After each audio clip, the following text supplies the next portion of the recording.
Bonjour à tous, bonjour Jean-Luc Mélenchon. En duplex Bonjour. aussi de Strasbourg, parce que s'y passe un événement important. Les chefs d'État et de gouvernement français, Angela Merkel, François Hollande y sont. C'était pas arrivé depuis la chute du mur de Berlin. Est-ce que vous avez le sentiment que l'Europe vit des moments aussi importants qu'il y a 25 ans? Oui, je crois, oui.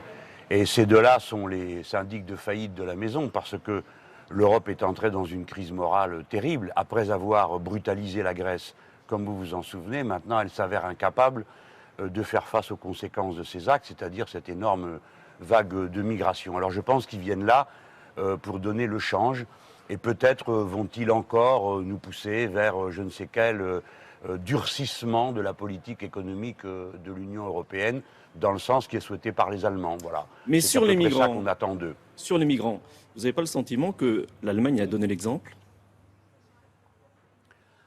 Je pense qu'elle a donné le contre-exemple, dans la mesure où, après avoir La main annoncé qu'elle tendue d'Angela accueillerait tout le Merkel, monde, c'était une main intéressée? oui, bien sûr, ça c'est certain. Jamais le gouvernement de droite allemand ne fait rien qui ne corresponde à ses intérêts très étroitement pensés. Mais là, en l'occurrence, non seulement, bon, c'était de l'opportunisme, après tout, pourquoi pas, si ça peut régler le sort de quelques milliers de malheureux. Mais la vérité, c'est que l'offre qu'a fait Mme Merkel s'est avérée immédiatement tout à fait déraisonnable. Elle a proposé de prendre 800 000 personnes, et moi j'ai dit immédiatement oui, puis 800 000 encore l'année d'après, et 800 000 après. Personne ne peut régler le problème de la vague de migration de cette manière. C'est impossible. Donc qu'est-ce que vous proposez? Il vaut mieux traiter les causes. Oui, je propose que l'on traite les causes, c'est-à-dire que les gens n'aient pas besoin de partir, plutôt que d'essayer de les empêcher d'arriver. Il me semble que c'est le bon sens même, ce que je dis. Pourtant, il n'en est jamais question. Par exemple, comment arrêter les guerres que nous avons nous-mêmes provoquées, parce que la guerre d'Afghanistan a été provoquée par les États-Unis d'Amérique, et il y a des vagues d'Afghans. De même, la guerre de Syrie, la guerre d'Irak sont toutes les guerres qui sont des enfants de l'intervention nord-américaine, et à chaque fois, nous les amplifions, nous permettons qu'elles durent. Aujourd'hui, l'intervention russe permet de découvrir, de comprendre qu'en réalité, Daesh a bénéficié d'une espèce de bienveillance nord-américaine, turque, qui est tout à fait suspecte. Donc on voit bien que dans toutes ces affaires, il y a des grandes puissances, de manière très traditionnelle, qui utilisent des guerres locales pour leur propre jeu. Voilà ce qui est en cause. Alors, mais qu'est-ce que vous attendez même, voilà, qu'est-ce que vous attendez aujourd'hui d'Angela Merkel et de François Hollande qui sont devant le Parlement? Moi, je suis comme tout le monde. J'espère que le meilleur vienne, mais ces deux-là ont toujours déçu tout le monde, et aujourd'hui, ils vont continuer à le faire. Moi, je sais une chose. Il faut nous préparer, nous les Français, à ce que, comme cela a été dit par M. Varoufakis, un jour ou l'autre, le gouvernement de droite allemand tombe sur la France, parce que c'est son intention de nous mettre, nous aussi, de nous passer à la toise. Et donc, les Allemands, le gouvernement allemand a toujours un plan B. Son plan B, ça consiste à dire ou vous faites ce qu'on vous dit, ou on vous met hors de la zone euro, alors même que c'est totalement illégal. Eh bien, nous aussi, nous devons avoir un plan B. Vous savez que j'ai proposé avec Varoufakis et Oscar Lafontaine, l'allemand, une conférence internationaliste du plan B pour que nous ayons, nous aussi, notre plan B. Qu'est-ce qu'il y aura dans ce plan B? Le 14 et 15 novembre prochain à Paris. Qu'est-ce qu'il y aura dans ce plan B? Alors, comment faire face à la situation? Est-ce que l'euro doit rester la monnaie unique dans toute l'Europe? Est-ce que certains pays doivent sortir de l'euro? Pourquoi pas? Roland Sicard, pourquoi pas? Ça dépend ce qu'on fait faire à l'euro. Si c'est un garrot, eh bien non.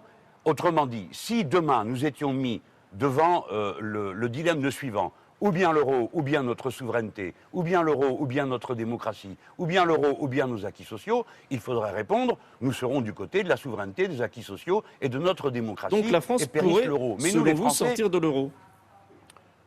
Non, écoutez, je comprends le raisonnement très mécanique, mais ce n'est pas comme ça que les choses se passeraient. Si nous montrons et nous affichons notre détermination, il n'y aura pas besoin de le faire, parce qu'on ne peut pas faire l'euro et on ne peut pas faire l'Union européenne sans les Français. Ce que je reproche, autrement dit, personne ne peut se donner le luxe de dire aux Français nous vous tenons tête et nous refusons ce que vous voulez faire. On ne peut pas le faire. Pourquoi? Parce que la France est puissante. Ce que je reproche que vous avez à le François sentiment Hollande, c'est de s'être débarrassé, laissez-moi terminer, sur Mme Merkel, de la sale besogne. C'est-à-dire que Mme Merkel est le gendarme de l'économie libérale en Europe. Et François Hollande se frotte les mains, il lui laisse faire le travail. Est-ce que vous avez le sentiment renoncer à exprimer une volonté française? Est-ce que vous avez le sentiment que François Hollande est soumis Angela Merkel? Je pense qu'il est fasciné et dorénavant incapable de réagir. Parce que Mme Merkel est une femme extrêmement rationnelle. Vous le savez comme moi. Voilà deux présidents de la Vous l'avez République beaucoup française critiqué, qu'elle voit notamment arriver. dans un livre. Oui, quand Mme Merkel les voit arriver, les présidents français, en général, le peuple français vote une chose, non au traité constitutionnel, ou oui à la révision du traité budgétaire, comme l'avait promis François Hollande, et quand elle voit arriver Sarkozy ou Hollande, il ne lui parle plus de rien. Donc cette femme, elle se comporte d'une manière rationnelle. Elle se dit, ces gens ne croient pas ce qu'ils disent. Ce sont des menteurs, profitons-en. Profitons-en pour faire aux Français ce qu'ils n'ont jamais voulu faire. C'est-à-dire un modèle capitaliste extrêmement dur, extrêmement inhumain, extrêmement violent, comme celui qui s'applique en Allemagne, car je voudrais vous rappeler tout le temps que le modèle allemand est un échec humain et social en Allemagne. Et maintenant, vous savez aussi que c'est un échec écologique. Si vous aviez lu le début de mon livre, vous le sauriez déjà. Et je l'ai lu. Un mot sur ce qui se Je le passe. sais, Roland. Un mot sur ce qui se passe chez Air France. Nicolas Sarkozy parlait de chienlit. Qu'est-ce que ça vous inspire? Ça lui va bien de parler comme ça. Après tout, si Air France a ses difficultés et quelques autres, il y a aussi sa part, car elle ne date pas d'aujourd'hui, ces difficultés. Ce qui est certain, c'est que depuis 2012, 9000 personnes ont perdu leur emploi.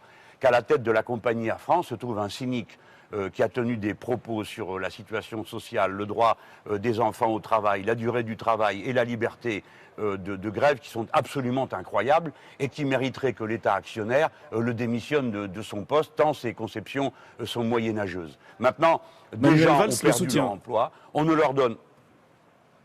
Oui, ben c'est Manuel Valls, bon, il est de droite, donc il fait son travail. Il fait le garde-chiourme d'Air France. Personne ne lui a demandé d'aller courir au siège social, donner raison au patron, sans un mot de compréhension pour les salariés qui vont perdre leur emploi. Enfin, qui sont ces gens? Ce ne sont pas des barbares. Vous avez des gens de tout niveau, des pilotes, des stewards, des gens du personnel technique au sol. Ce sont des gens qualifiés qui font bien leur travail. Jusqu'à présent, on en était content. On a bien payé les pilotes. C'est donc qu'on estimait que ce qu'ils faisaient était satisfaisant. Et tout d'un coup, on découvre que tous ne valent rien et qu'il faut encore en jeter dehors 3000.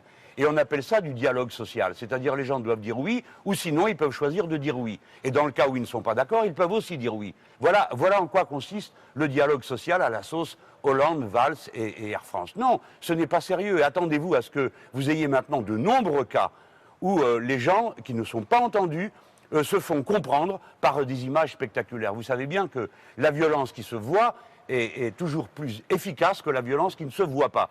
Car des milliers de gens qui perdent leur emploi, qui se suicident, qui divorcent parce que la pagaille s'est installée à la maison, ça c'est une violence qui ne se voit pas, on n'en parle jamais. Deux cadres qui se sont arrachés la chemise, comme ils ont perdu une chemise, l'univers entier est appelé à jeter des grosses larmes. Donc les gens comprennent la leçon de ça. Il faut que ça se voit ce qu'on vous fait, les gens. Ne vous laissez pas faire. Et donc quand vous donnez à voir votre souffrance, eh bien vous obligez ce pays à parler de la question sociale, au lieu de passer sa vie à discuter de Madame Le Pen, des musulmans et de je ne sais quoi encore, qui sont des leurres, qui vous empêchent de réfléchir à la réalité des problèmes que vous affrontez. Merci, Jean-Luc Mélenchon.